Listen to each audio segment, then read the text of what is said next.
క్రీస్తు, నీ కొరకు క్రీస్తు. యేసు ప్రభు నామంలో దేవుని యొక్క వాక్యం వినేదానికి వచ్చినటువంటి దేవుని పిల్లలందరికీ కూడా ఈ సాయంకాలమున శుభములు తెలియజేస్తూ ఉన్నాను. దేవుని యొక్క వాక్యం నీ జీవితాన్ని మార్చివేయగలిగినటువంటి శక్తి కలిగినటువంటి వాక్యం. నీ యొక్క ప్రతి కష్టమైనటువంటి పరిస్థితుల్లో, ఇరుకులో, ఇబ్బందుల్లో, దిక్కుతోచినటువంటి పరిస్థితుల్లో, అయోమయ పరిస్థితుల్లో, నిస్సహాయ పరిస్థితుల్లో దేవుని యొక్క వాక్యం నీతో మాట్లాడి నిన్ను బలపరచగలిగినటువంటి శక్తి కలిగినటువంటిది. దాంట్లో జీవం ఉంది, అది సత్యం. అది ఆ దేవుని యొక్క వాక్యం ఆత్మ అయి ఉన్నది. దేవుని యొక్క వాక్యం ఆత్మ అంటే స్పిరిచువల్ నేచర్ కలిగినటువంటి వాక్యం. అది ఆత్మ స్వభావం కలిగినటువంటిది, సామాన్యమైనటువంటి వాక్యం కాదు.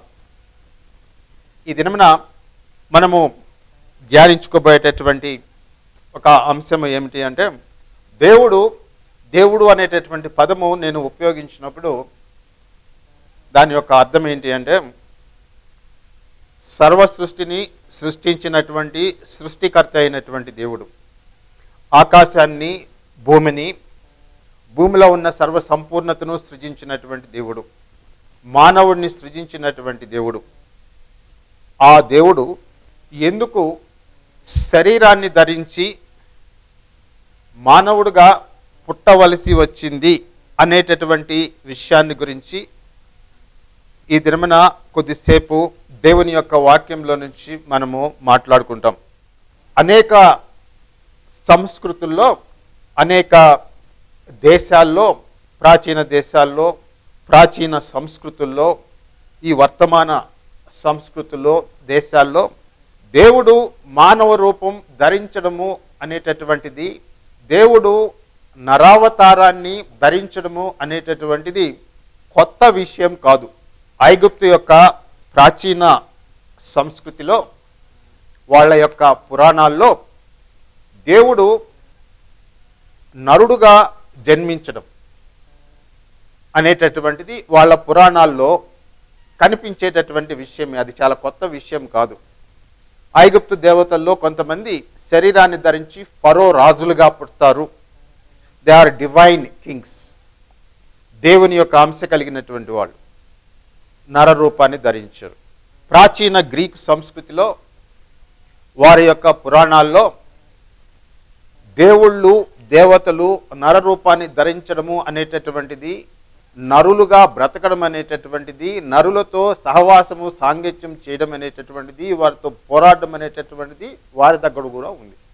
రోమన్ మత వ్యవస్థలో, ప్రాచీన రోమన్ మత వ్యవస్థలో గ్రీకుకు భిన్నంగా ఏమీ ఉండదు. ఎందుకంటే ప్రాచీన కాలంలో రోమ్ సామ్రాజ్యంలో ఉండేటటువంటి దేవుళ్ళు, దేవతలు వాళ్ళందరూ కూడా ప్రాచీన గ్రీక్ దేశంలో ఉండేటటువంటి దేవుళ్ళు, దేవతలే, కాకపోతే పేర్లు మారినాయి.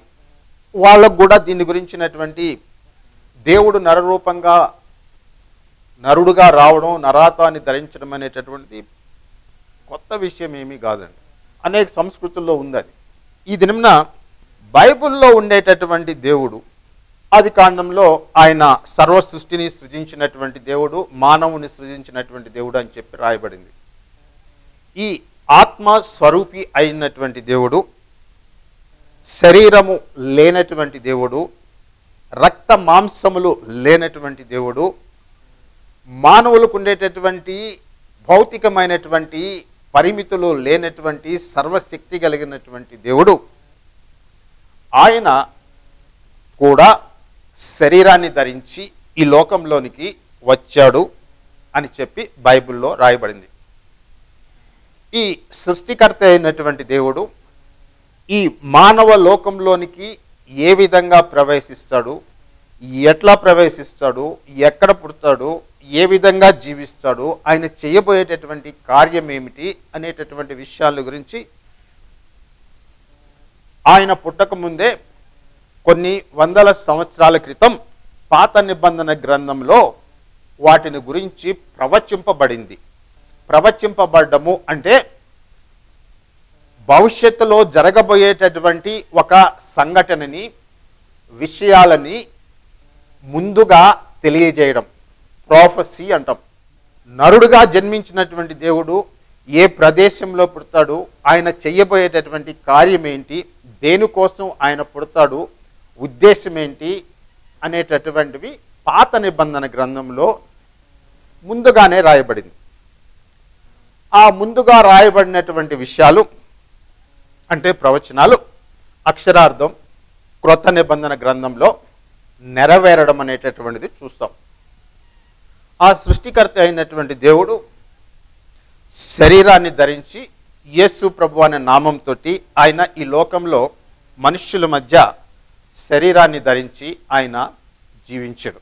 క్రైస్తవేతర దేశాలు లేదంటే ఇస్రాయెల్కి పొరుగున ఉన్నటువంటి ఆ రాజ్యాల్లో, సంస్కృతుల్లో నరావతారము దేవుడు ఎందుకు ధరిస్తాడు అంటే, సాధారణంగా వాళ్ళకు ఉండేటటువంటి అభిప్రాయము ఏమిటి అంటే, పాపము బాగా ప్రబలిపోయినప్పుడు, అన్యాయం ఎక్కువగా జరుగుతూ ఉన్నప్పుడు దేవుడు నరుడుగా జన్మించి పాపము చేసేటటువంటి వారిని, దుష్టులని సంహరించేదానికి నర రూపాన్ని ధరిస్తాడు అని చెప్పి కొంతమంది అభిప్రాయం.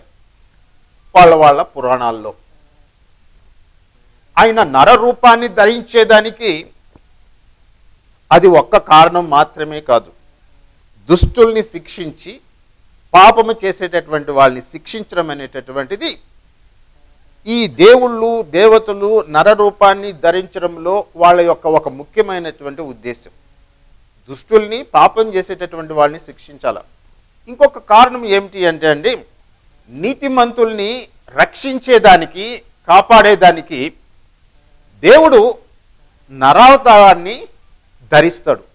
మూడవ కారణం ఏమిటి అంటే, భూలోకంలో మానవుల మధ్య చెడిపోయినటువంటి ధర్మాన్ని తిరిగి స్థాపించేదానికి దేవుడు జన్మిస్తాడు. ప్రాథమికంగా ఈ మూడు కారణాలు చెప్పుకోవచ్చు. దీనికి పూర్తిగా భిన్నమైనటువంటిది బైబిల్లో కనిపించేటటువంటి దేవుడు ఎందుకు నర రూపాన్ని ధరించాడు, మానవ శరీరాన్ని ధరించాడు, నరుల మధ్య ఆయన ఎందుకు జీవించాడు, ఆయన నర రూపాన్ని ధరించేదానికి ముఖ్యమైనటువంటి ఉద్దేశం ఏంటి, కారణం ఏంటి అనేటటువంటి ప్రశ్న వేస్తే, ఆ ప్రశ్నకి బైబిల్ మత్తయి సువార్త 1:21లో ఈ విధంగా జవాబు చెప్తుంది.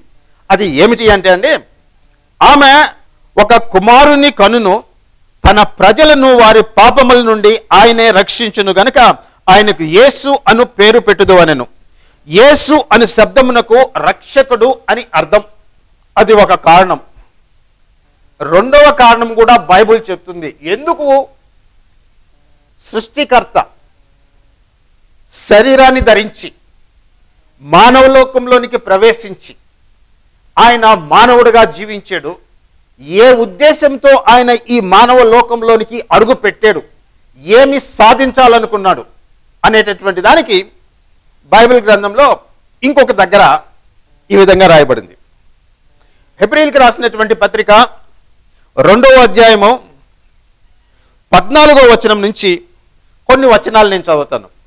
కాబట్టి ఆ పిల్లలు రక్త మాంసములు గలవారైనందున ఆ ప్రకారమే మరణము యొక్క బలము గలవానిని, అనగా అపవాదిని మరణము ద్వారా నశింపజేయుటకును, జీవితకాలమంతయు మరణ భయము చేత దాస్యమునకు లోబడిన వారిని విడిపించుటకును ఆయన కూడా రక్త మాంసములలో పాలివాడాయను.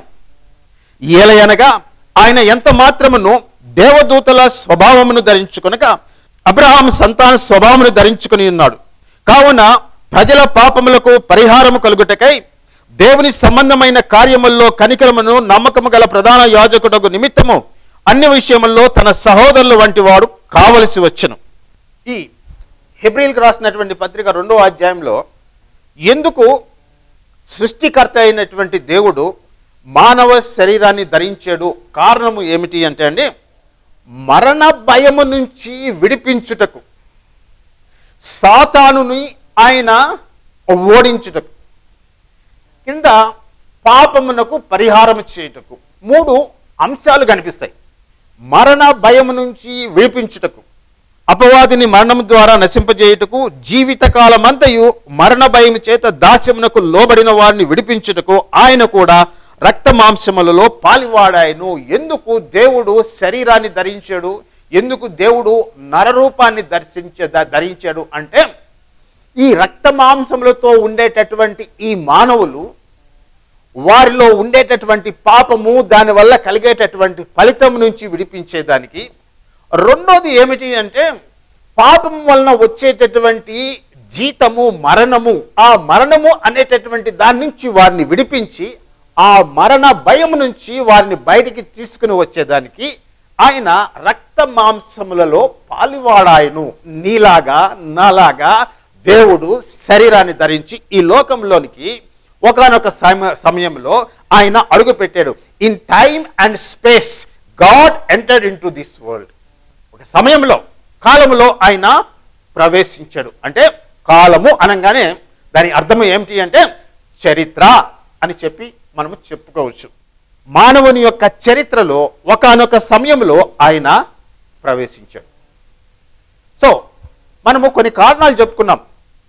ఇశ్రాయేలుకి పొరుగునుండేటటువంటి దేశాలు, అక్కడ ఉండేటటువంటి మతాలు, ఆ మత వ్యవస్థల్లో దేవుళ్ళు దేవతలు నరరూపాన్ని ధరించడం అనేటటువంటిది క్రొత్త విషయం కాదు అని చెప్పి చెప్పుకున్నాం. బైబిల్ గురించి చెప్తూ బైబిల్లో కూడా దేవుడు నరరూపాన్ని ధరించాడని చెప్పి చెప్తూ ఉన్నాం. ఆ మిగిలినటువంటి దేశాల్లో, సంస్కృతుల్లో దేవుడు నరరూపాన్ని ఎందుకు ధరిస్తాడు అంటే, ఇందాక నేను 3 కారణాలు చెప్పా. దాన్ని మళ్ళీ నేను రిపీట్ చేయవలసినటువంటి అవసరం లేదు. బైబిల్లో మాత్రం దేవుడు ఎందుకు నరరూపాన్ని ధరించాడు అంటే, అద్భుతమైనటువంటి రీతిలో మానవులని పాపము నుంచి విడిపించేదానికి దేవుడు నరరూపాన్ని ధరించాడు. రెండవ కారణం ఏమిటి అంటే, మానవులని మరణము నుంచి విడిపించేదానికి దేవుడు ఈ లోకంలోనికి నరుడుగా వచ్చాడు. మూడో కారణం ఏమిటి అంటే, మానవుల మీద రాజ్యం చేసేటటువంటి, తన అధికారంలో పెట్టుకున్నటువంటి సాతాను యొక్క భయం నుంచి, దాని యొక్క అధికారం నుంచి విడిపించేదానికి దేవుడు ఈ లోకంలోనికి అడుగు పెట్టాడు. 3 కారణాలు. ఈ 3 కారణాలు చూడండి. మిగిలినటువంటి పొరుగు దేశాల్లో, పొరుగు సంస్కృతుల్లో ఉండేటటువంటి కారణాలు మీరు చూడండి. వాళ్ళు దేనికోసం వస్తారంటే, నీతిమంతుల్ని రక్షించేదానికి వస్తారు, పాపుల్ని శిక్షించేదానికి వస్తారు, ధర్మాన్ని స్థాపించేదానికి వస్తారు. బైబిల్లో కనిపించేటటువంటి దేవుడు నరరూపాన్ని ఎందుకు ధరించాడంటే, పాపులని, దుష్టులని, దుర్మార్గులని, అవినీతిమంతుల్ని, పాపము చేసేటటువంటి వారిని, దేవుడికి దూరమైనటువంటి వారిని, నిత్య నాశనమునకు లోనైనటువంటి వారిని రక్షించేదానికి దేవుడు నరరూపాన్ని ధరించాడు. ఈ అంశం అనేటటువంటిది మిగిలినటువంటి సంస్కృతులు, వారిలో ఉండేటటువంటి ఈ నరరూపాన్ని ధరించినటువంటి దేవతల నుంచి భిన్నంగా పెట్టి చూపిస్తూ ఉందండి. అంత డిఫరెన్స్ అనేటటువంటిది ఉంది. బైబిల్లో కూడా దేవుడు నరరూపాన్ని ధరించాడని చెప్పి చెప్తుంది, శరీరాన్ని ధరించాడని చెప్పి చెప్తుంది. కానీ ఆయన బాణం పెట్టో, శూలం పెట్టో, కత్తి పెట్టో నరికి వేసేదానికి దుష్టుల్ని ఆయన ఈ లోకంలోనికి రాల. మరి దేనికి వచ్చాడు? ఒకటి, మానవుల్ని పాపము నుంచి విడిపించేదానికి వచ్చాడు. పాపము అనేటటువంటిది మానవ జాతిలో ప్రతి ఒక్కరిలో ఉండేటటువంటి విషయం. పాపము లేనటువంటి మానవుడు అంటూ భూలోకంలో ఎవడు లేడు. ప్రతి మనుష్యుడు కూడా పాపం చేసినటువంటి వాడే. బైబిల్ చెప్పేటటువంటి విషయం. వారిని రక్షించుకునేదానికి, వారిని తన దగ్గరికి తీసుకునేదానికి ఆయన నరరూపాన్ని ధరించాడు. చివరిగా ఇంకొక వాక్యాన్ని కూడా చదివి ఆ తర్వాత ముందుకు పోతాను.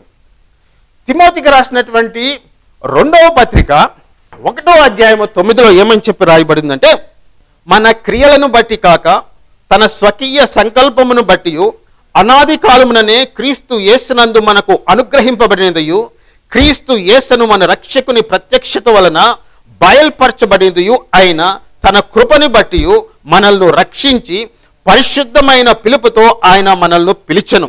ఆ క్రీస్తు యేసు మరణమును నిరర్ధకము చేసి జీవమును, అక్షయతను స్వార్థ వలన వెలుగులోనికి తెచ్చెను. మరణాన్ని రద్దు చేయడం అనేటటువంటిది ఒక వ్యక్తి మరణాన్ని అబాలిష్ చేశాడు అని చెప్పేటటువంటి వాక్యము మీకు ఎక్కడైనా ఏదైనా గ్రంథంలో కానీ పుస్తకంలో కానీ ఉందో బాగా పరిశీలించి వెతకండి. ఏదైనా పుస్తకంలో ఆ నరరూపాన్ని ధరించినటువంటి దేవతో లేదంటే దేవుడో మరణం నుంచి మనుషుల్ని రక్షించి మరణాన్ని రద్దు చేసి మరణం నుంచి విడిపించి వాళ్ళని అక్షయతలోనికి లేదంటే మన భాషలో చెప్పుకోవాలనంటే అమరత్వములోనికి అంటే మరణము లేనటువంటి స్థితిలోనికి ప్రవేశపెట్టేదానికి వచ్చినటువంటి దేవుళ్ళు కానీ దేవతలు కానీ పురాణాల్లో లేదంటే వేరే సంస్కృతుల్లో వేరే దేశాల్లో ఎక్కడైనా ఉందేమో మీరు వెతికి చూడండి. బైబిల్లో మాత్రం స్పష్టంగా చాలా క్లుప్తంగా with brevity and pity it says Jesus has abolished death అని చెప్పి రాయబడింది. ఆ సువార్త వలన మరణమును నిరర్ధకము చేసి ఆయన అంటే క్రీస్తు మరణమును నిరర్ధకము చేసి ఆ సువార్త వలన అమరత్వము అనేటటువంటిది ఇమ్మోర్టాలిటీ అనేటటువంటి దాన్ని ఆయన వెలుగులోనికి తెచ్చి మానవులకి అందుబాటులోనికి తెచ్చి ఈ మానవ హృదయంలో ఉండేటటువంటి ఆ ఆశ ఆ కోరిక ఆయన నెరవేరుస్తూ తీరుస్తూ ఉన్నాడు ఆయన మీద విశ్వాసం ఇచ్చినటువంటి వాళ్ళకి.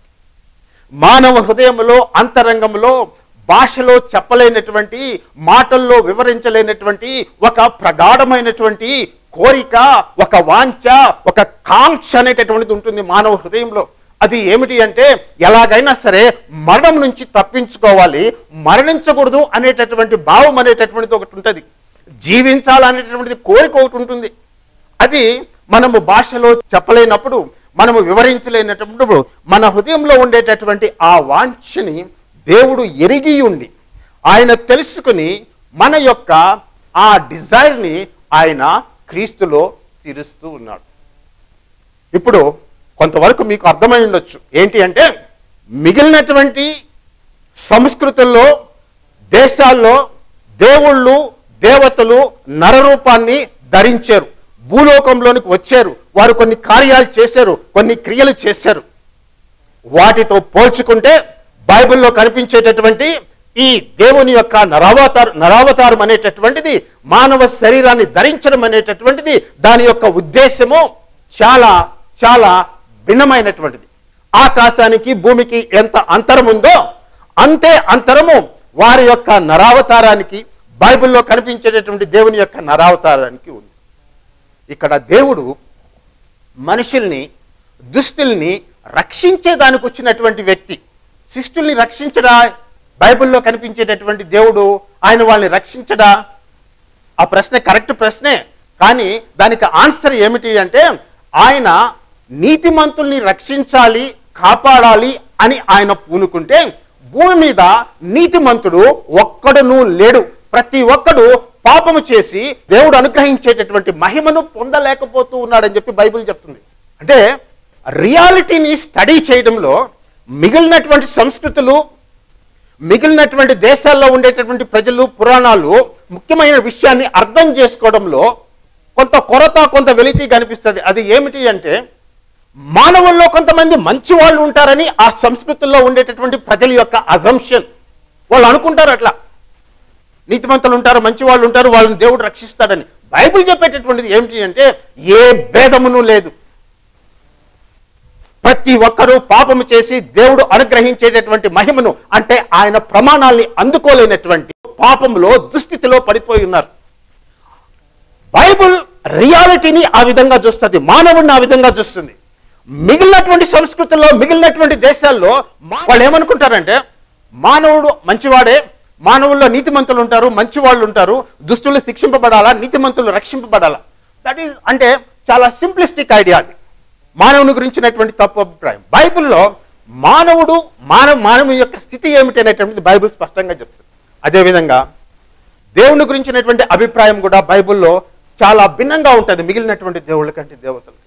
ఈ దేవుడు పాపాన్ని ద్వేషించేటటువంటి దేవుడు, పాపాన్ని శిక్షించేటటువంటి దేవుడు. కానీ ఆయన ప్రేమ కలిగినటువంటి దేవుడు కూడా, ఆయన కనికరం కలిగినటువంటి దేవుడు కూడా, ఆయన కృప కలిగినటువంటి దేవుడు కూడా. ఆయన పాపుల్ని రక్షించి తన దగ్గరికి చేర్చుకునేటటువంటి దేవుడు. దాన్నే కృప అంటాం. భిన్నత్వం ఉంది. ఇతర సంస్కృతుల్లో, ఇతర దేశాల్లో వాళ్ళు దేవుణ్ణి చూసేటటువంటి విధానంలో ఒక ప్రత్యేకత ఉంది. బైబుల్ దేవుణ్ణి బయలుపరిచేటటువంటి విధానంలో ఒక ప్రత్యేకత ఉంది. దీనికి వారికి పొంతన లేదు, సారూప్యం లేదు. బైబిల్లో కనిపించేటటువంటి దేవుడు మిగిలినటువంటి సంస్కృతిలో ఉండేటటువంటి దేవుళ్ళకి దేవతలకి చాలా భిన్నమైనటువంటి వాడు. ఆయన శరీరాన్ని ధరించి ఈ మానవ లోకంకి వచ్చినప్పుడు ఆయనకి పెట్టబడినటువంటి పేరు ఏమిటి అంటే అండి, యేసు అని పెట్టారు. యేసు అని ఎందుకు పేరు పెట్టారంటే కారణం ఏమిటి అంటే అండి, ఆ పేరులో ఉండేటటువంటి అర్థం ఏమిటి అంటే ఆయన రక్షించేటటువంటి వాడు. ఇది సేవియర్ అని అర్థం. జీసస్ అంటే యెహోషువ అంటాం పాత నిబంధన గ్రంథంలో, అదే పేరు యేసు అంటే. రక్షించేటటువంటి వాడు. ఎవరిని రక్షించేటటువంటి వాడు అంటే నిస్సహాయ స్థితిలో ఉండేటటువంటి వాళ్ళు, తమను తాము రక్షించుకోలేనటువంటి స్థితిలో ఉండేటటువంటి వాళ్ళు, పడిపోయినటువంటి వాళ్ళు, బంధింపబడినటువంటి వారు, చెరసాల్లో ఉండేటటువంటి వారు, గ్రహింపు లేనటువంటి వారు, చీకటిలో ఉండేటటువంటి వారు. చీకటి అంటే ఇక్కడ అర్థం ఏంటంటే అది ఒక మెటాఫర్ అండి. చీకటి అంటే పాపంలో ఉండేటటువంటి వారు, మరణంలో బంధింపబడినటువంటి వారు. వాళ్ళు తమను తాము రక్షించుకోలేరు కాబట్టి బయట నుంచి ఒక రక్షకుడు వచ్చి, ఒక వ్యక్తి వచ్చి వారిని పాపంలో నుంచి బయటికి లాగాల్సి వచ్చింది. బయట నుంచి ఒక వ్యక్తి వచ్చి మరణంలో నుంచి వారిని బయటికి లాగాల్సి వచ్చింది. వారు సాతాను చేతుల్లో నుంచి తమను తాము తప్పించుకోలేరు కాబట్టి వారిని ఆ సాతాను చేతుల్లో నుంచి విడిపించేదానికి బయట నుంచి ఇంకొక వ్యక్తి రావాల్సి వచ్చింది. ఈ వ్యక్తి చేసేటటువంటి ఈ కార్యాన్నే రక్షణ కార్యము అంటాం. నిన్ను ఈ బైబిల్లో కనిపించేటటువంటి దేవుడు పాపము నుంచి రక్షించేటటువంటి దేవుడు. ఈ బైబిల్లో కనిపించేటటువంటి దేవుడు నిన్ను మరణం నుంచి తప్పించి విడిపించేటటువంటి దేవుడు. తర్వాత ఈ బైబిల్లో కనిపించేటటువంటి దేవుడు నీకు తెలియకుండా, నీకు కనిపించకుండా అదృశ్యంగా ఉన్నటువంటి సాతాను నుంచి విడిపించేటటువంటి దేవుడు. అంతేకాదు ఇంకొకటి కూడా యాడ్ చేసుకోవచ్చు. ఈ లోకం యొక్క ఆకర్షణ నుంచి, దాని యొక్క ప్రలోభాల నుంచి నిన్ను విడిపించేటటువంటి దేవుడు. వీటన్నిటి నుంచి నువ్వు విడిపించుకోలేవు కాబట్టి నీకు ఒక రక్షకుడు అవసరం. అందుకనే క్రైస్తవ మత విశ్వాసం అనేటటువంటిది it is a redemptive religion and there is a redeemer in the Christian religion. మీరు దీన్ని మిగిలినటువంటి వారితో కంపేర్ చేసుకోండి. ఇటువంటి రక్షణ అనేటటువంటిది, ఈ పాపం నుంచి రక్షించబడ్డం, మరణం నుంచి రక్షింపబడ్డం, సాతాను చేతుల్లో నుంచి రక్షింపబడ్డం, లోకం యొక్క ఆకర్షణ నుంచి రక్షింపబడ్డం, వీటన్నిటి నుంచి రక్షింపబడడం అనేటువంటిది మిగిలినటువంటి సంస్కృతుల్లో, పురాతన సంస్కృతుల్లో, వారి యొక్క మైథాలజీలో మీకు కనిపించవు. ఎందుకు? మానవుడు తన సొంత శక్తితోటి, తన క్రియలతోటి, తన పుణ్యంతోటి, తన నీతి కార్యాలతోటి, తన మంచి ప్రవర్తనతోటి తన్ను తాను విమోచించుకోవాలి. That is a self redeeming religion.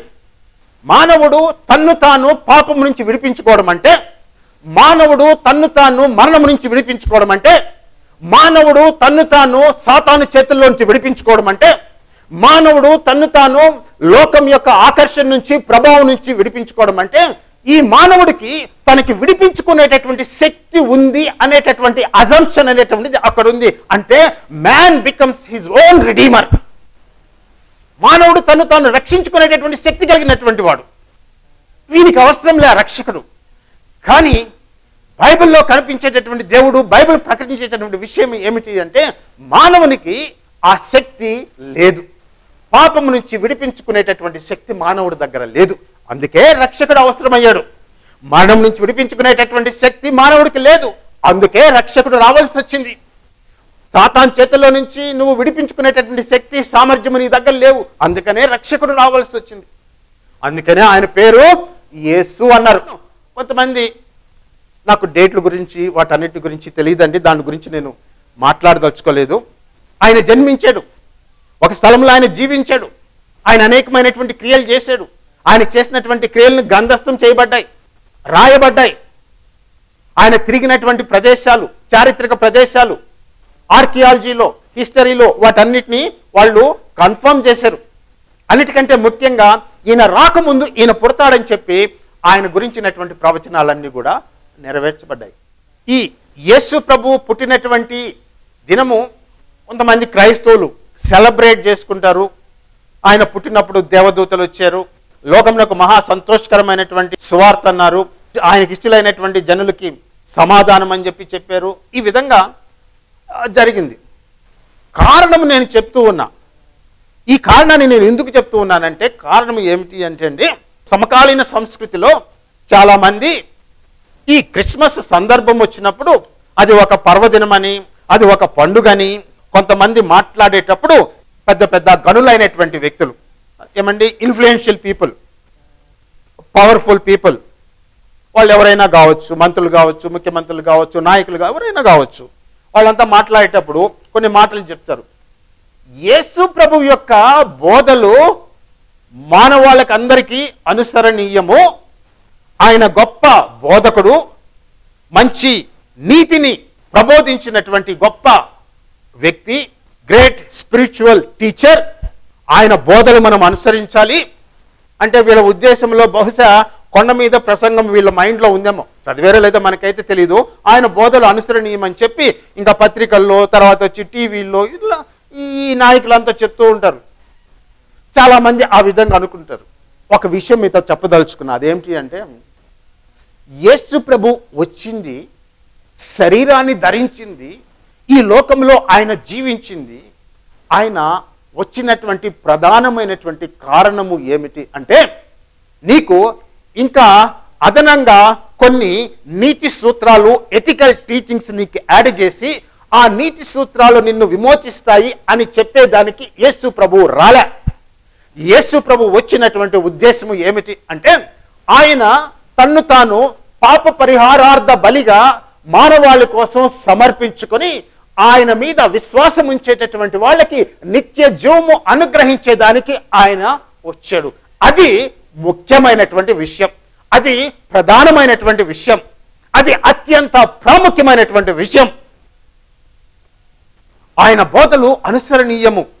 ఎవరైనా దేవుని యొక్క ఆత్మ లేనటువంటి వాడు కొండ మీద ప్రసంగంలో ఉండేటటువంటి కొన్ని అంశాలను పాటించగలడా? అది సాధ్యమేనా? ఒక వ్యక్తి నీతి సూత్రాలను పాటించడం వలన, నీతిగా జీవించడం వలన, ధర్మశాస్త్రం ప్రకారం జీవించడం వలన ఒక వ్యక్తి తన మరణం నుంచి తప్పించుకొని, పాపం నుంచి విడిపించబడి, సాతాన్ చేతుల్లో నుంచి విడిపించబడి దేవుని యొక్క పరలోకంలోనికి చేరగలడా? తన్ను తాను విమోచించగలగలడా? తన్ను తాను రక్షించుకోగలడా? లేదు. చెప్పేటప్పుడు యేసు ప్రభు యొక్క బోధలు మానవాళికందరికీ అనుసరణీయము. ఆయన గొప్ప నీతి బోధకుడు, is a great spiritual teacher అని చెప్పి చాలామంది చెప్తారు. విషయం అది కాదు. నువ్వు అసలైన దాన్ని చూడడంలే.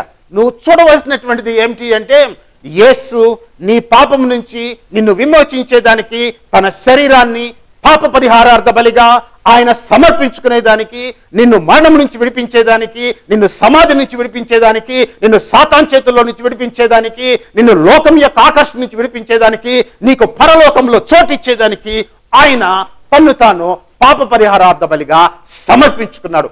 అది సువార్త యొక్క సారాంశం. ఏమని చెప్పి రాయబడింది? ఆ క్రీస్తు యేసు మరణమును నిరర్ధకము చేసి జీవమును అక్షయతను సువార్త వలన వెలుగులోనికి తెచ్చెను. అది సువార్త యొక్క సారాంశం. నీకు నాకు పాపంలో పట్టబడినటువంటి వాళ్ళకి, చీకట్లో ఉండేటటువంటి వాళ్ళకి, మరణానికి లోనైనటువంటి వారికి నిత్య జీవాన్ని అనుగ్రహించేదానికి యేసు ప్రభు ఈ లోకంలోనికి వచ్చాడు అనేటటువంటిది సువార్త యొక్క సారాంశం. నీతి బోధ వలన, మంచి ప్రవర్తన వలన ఏ వ్యక్తి తన్ను తాను రక్షించుకొని పరలోకంలోనికి ప్రవేశించలేడు. అది బైబిల్ చెప్పేటటువంటిది విషయం. ఈ దినమున బైబిల్లో కనిపించేటటువంటి దేవుడు ఎందుకు నరరూపాన్ని ధరించాడు, శరీరాన్ని ధరించాడు అనేటటువంటి విషయాన్ని గురించి క్లుప్తంగా చెప్పుకున్నాం. నెక్స్ట్ మెసేజ్లో మనము ఇంకా కొన్ని అంశాల గురించి మనము మాట్లాడుకుంటాం.